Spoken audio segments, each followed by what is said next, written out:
Thank you, Steve. Two things. First is, the first session seems to me to be a little bit too gloomy. And since I like theater, I would like to introduce my very short presentation. 3 characters to support my case. 2 female and 1 male. Male obviously has to be a French hopeful presidential candidate. And the second thing is that if I start to borrow from James the quotations, spreading watery porridge, shut up immediately. So the first thing is that a year ago we were having a panel on Ukraine's foreign policy, and Ukraine's foreign policy a year ago, there was a lot of pundits who were criticizing, pounding and analyzing, but through the year, I should say, we managed quite successfully. And strategic orientations remain what as they were proclaimed. That is European integration, strategic partnership with the United States, and strategic engagement with Russia. So how does it translate into financial institutional capacities? And I just want also to answer the question of the adequacy, let's put it this way. How adequate is the leadership? Does it understand what these goals, what exact actions does these goals necessitate? And I would also like to speak on some other areas. So my basic point is that there's no basic difference between optimist and a pessimist. Both are wrong, but it just an optimist is a bit happier. This is when my first character enters, Christian Lagarde, she said it. And this is the bottom line of my presentation. I think that institutionally, Ukraine has far stronger capacity to deliver on foreign policy. Without being disrespectful to any country or to any government, previous 5 years were chaos, and the good intentions were not possible to implement into a good policy guidelines. So institutionally, there is a political will on the one hand, and the possibility to adopt laws, to pass legislation, to follow up on the commitments. And Ukraine has obviously ambitions to be a regional leader, ambitions, as was said, to join the first 20 regions of countries and most developed. And unfortunately, financially, this is not the case so far. So I think that the leadership is pretty realistic about its foreign policy agenda. But again, here enters my second character, French presidential hopeful Nicolas Sarkozy, when he was hoping for the first term, and his testimony, he said, I don't take no for ransom. I don't take things for granted. Unless you set ambitious goals, you can't move along. And in that respect, I think what the president was saying makes good sense.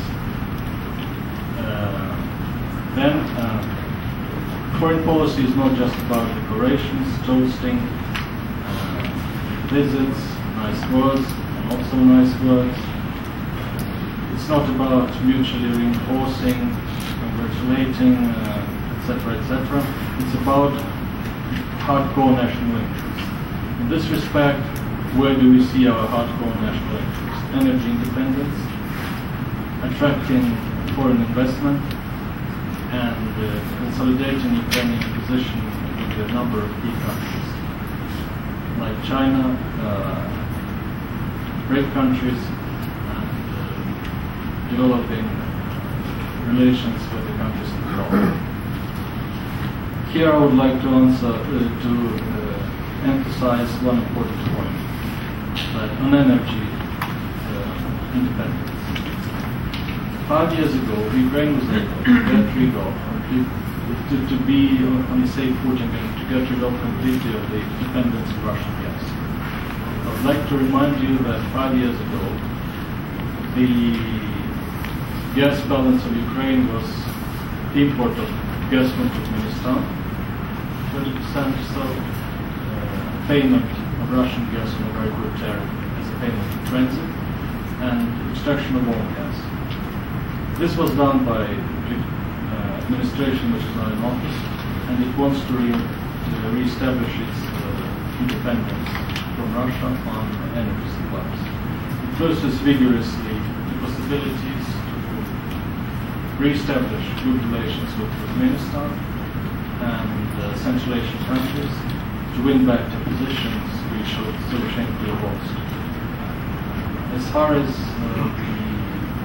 the energy independence, obviously the relations with the United States and Europe become pivotal in the sense that technologies, advice, expertise and participation of American and European companies, both in upgrading Ukrainian gas exploitation possibilities and exploring new sources of oil and gas. I think in this respect we can be also cautiously optimistic. New contracts are being explored, and we hope to be able to welcome big American companies as major investments in Ukraine oil and gas exploration. Let me put it this way.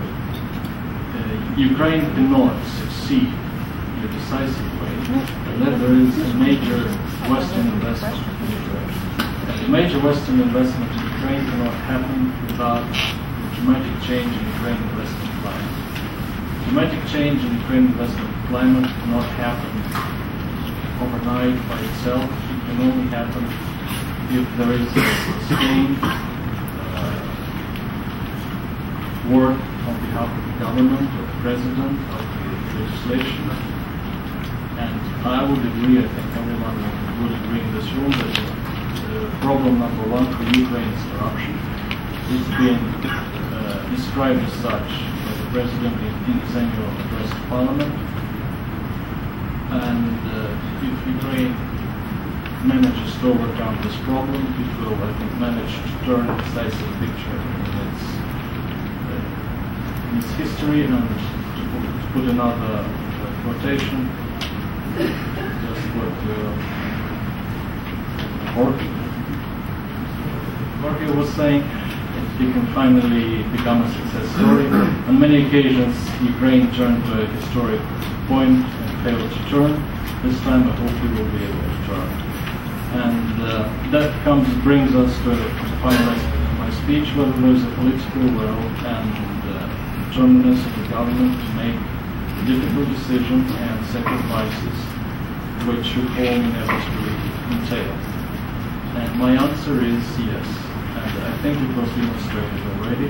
By the way, the slowness of the process demonstrates that, shall we say, allegations or interpretations of the abnormal concentration of power in Ukraine are a little bit exaggerated, because definitely the reform agenda is not moving as fast as the president would like, and as Ukraine should have gone, but it takes into account the specific internal situation and the relation of forces. And finally here I would like to turn to my third character, my most favorite character, Lady Thatcher. She was pressed to change because her reforms were causing adverse effect on voters and in her own party.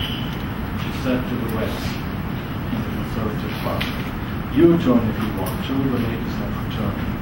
So with this I would like to say that this is a chance for Ukraine. It will be a shame if this chance is missed, and I think the government is, the president are determined to use it to the full.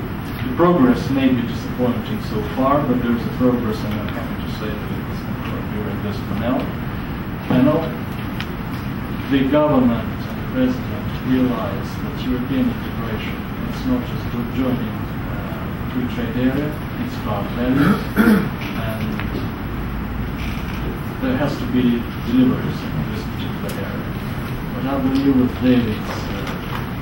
David's eye and the help of our friends from America and from Europe, we will move within this path, or otherwise Ukraine doesn't have a future.